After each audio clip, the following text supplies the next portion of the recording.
Ed Holmes here for Red Tractor Nation. I'm here today with Calvin Simbro, and he's from Baxter, Iowa.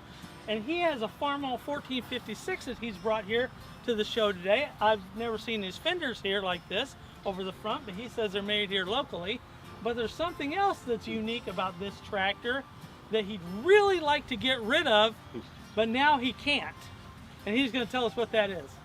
Well, when my son and another guy painted this tractor, they threatened to paint the bottom of the hood green.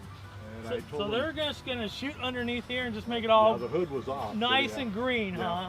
So we had a few words about that, and I said, Dad, just don't push your luck, guys, you know. But for a long time, I didn't know what was going on, and I think most of the town of Baxter knew it, but I didn't. But I was underneath it on a creeper one night, and I happened to roll up there, and I looked up, and the drain plug on the engine is a green dot on the bottom Right side. down under here, on the drain plug, there's a green dot. Yep.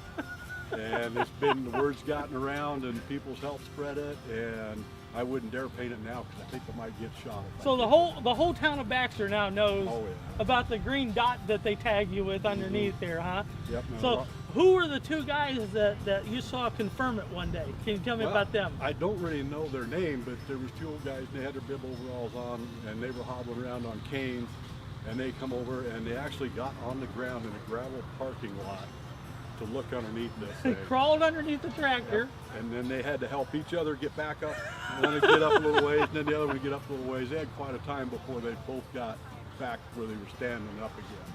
But actually, the confirmation that there is a dot of green paint on the bottom of this tractor. Yep. And you don't dare change it now. Everybody's had a lot of fun with it, so I guess it's been worth it. It's been worth it. A little bit of notoriety, right? I guess. That's okay. A little bit of notoriety. It goes a long ways, doesn't it? Well, besides that, the rest of it is just gorgeous red, and your son and his friend did a great job on the paint. It's a well done tractor, beautiful tractor, and you still got just a little bit of green on her. That's okay. Thank you, sir. Yeah, thank you. We'll see you later. You too. This has been Ed Holmes for Red Tractor Nation. Now remember to like and subscribe so we can keep bringing great stories like this to you.